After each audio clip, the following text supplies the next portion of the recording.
The world has many beautiful lakes and they serve as a grand destination for tourists and people who want to settle down beside these lakes.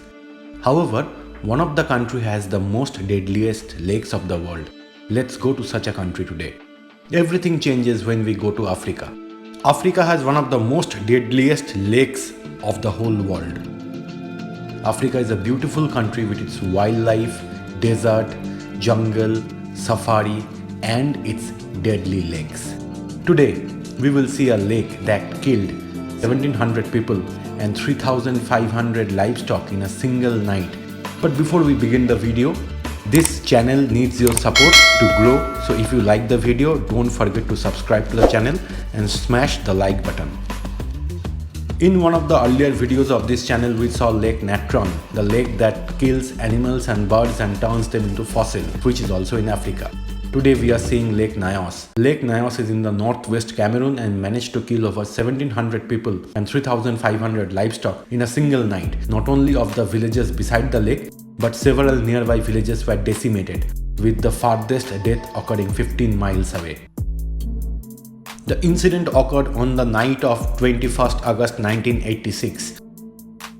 Most of the villagers and the livestock died in their sleep because of asphyxiation, as the lake was a carbon dioxide ticking time bomb. Let's look at the signs of why something like this will happen. Consider a lake on top of a dormant volcano or a crater, and gas can rise from those cracks into the water and gets dissolved in the water. Same thing happened to Lake Nyos, where CO2 started building up. At the lower layers of the lake, where the water pressure was more, the CO2 dissolved into water and more concentration of CO2 started building up. This created a highly pressurized layer of carbon dioxide, and something happened like a landslide, earthquake, or even rain, which caused the lake to behave like a soda can, and the carbon dioxide rose up the water and then left the water to rise up into air and form a CO2 cloud. Since carbon dioxide is heavier than air, it causes the cloud to expand and come down, causing living beings to suffocate with the lack of oxygen in the dense CO2 cloud. Consider a soda can which contains pressurized CO2. When you open the can, the bubbles start to rise up the can. Something similar happened in Lake Nyos. Something caused the lake water to become unstable and caused the CO2 to rise and form bubbles and leave the water and then go up into the air to form a CO2 cloud. 100,000 to 300,000 tons of carbon dioxide exploded out of the lake, and this caused a huge 82 feet wave to crash on the shores on that fateful night. This all started at 9 PM on that day, and CO2 rose at 100 km per hour, and it shot up into the air before slowly descending.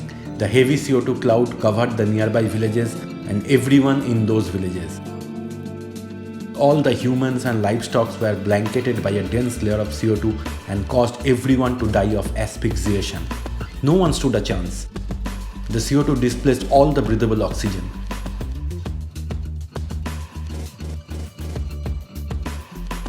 Only few people from distant villages who could flee to higher grounds could save themselves. The blue water of the lake turned to deep red after the aftermath, and the water level also reduced by more than a meter. It has been many years after that incident, and government has set up measures to release the buildup of CO2 in the lake waters, and settlement has grown again. That's all for today. If you like the video, don't forget to subscribe to the channel because the channel needs your help in growing.